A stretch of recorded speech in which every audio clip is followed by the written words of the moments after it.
నిరీక్షణ prayer house మరియు centre సంఘముల తరపున జీవము కలిగిన దేవుని నామములో మీ అందరికీ నా శుభాభివందనములు. ఈరోజు దేవుని వాగ్దానం 2వ రాజుల గ్రంథం 6వ అధ్యాయం 16వ వచనం. భయపడవద్దు, మన పక్షమున ఉన్నవారు వారికంటే అధికులై ఉన్నారు. ఎలీషాను చుట్టుముట్టడానికి షోమ్రోనుకు ఉత్తరాన 15 మైళ్ళ దూరంలో ఉన్న దోతానుకు సిరియనులు పెద్ద సైన్యాన్ని పంపించారు. అహాబులానే కఠిన వైఖరి కలిగి ఉన్న దమస్కు రాజు దేవుని యొక్క అద్భుత కార్యాలకు అహాబు స్పందించిన విధంగానే అవిధేయతను వ్యతిరేకతను చూపించాడు. దోతానులో దైవిక కార్యాల వీక్షణ సేవకుని యొక్క కళ్ళు తెరిపించింది. అతని సాధారణమైన కళ్ళు చూపించే విషయాలకు భిన్నమైన విషయాలను చూపించింది. జరగబోయే కార్యాలు సైనిక నాయకులు అదుపు చేయలేరని తెలియజేసింది. అదృశ్యంగా ఉన్న దేవుని యొక్క గొప్ప సైన్యం నీతిమంతుని తరపున, తన ప్రజలైన తరపున పోరాడుటకు సిద్ధంగా ఉంది.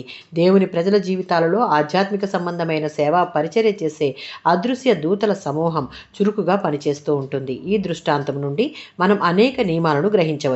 దేవుని ప్రజలను, విశ్వాసులను, దేవుని రాజ్యాన్ని కాపాడుటకు దేవుడు ఒక్కడే కాక ఆయన దూతల సైన్యాలు సిద్ధంగా నిలిచి ఉంటాయి.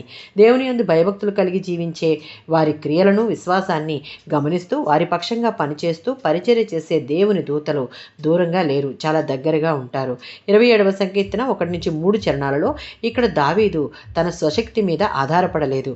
తనను భయపెట్టే ఎన్ని సమస్యలు, శోధనలు ముందు నిలవబడినా నాకెలాంటి భయం లేదు, దేవుని యందు నమ్మిక ఉంచి ఉన్నవాడు కనుక దేవుడే తనకు వెలుగు, రక్షణ ఉందని ధైర్యంగా చెప్తూ ఉన్నాడు.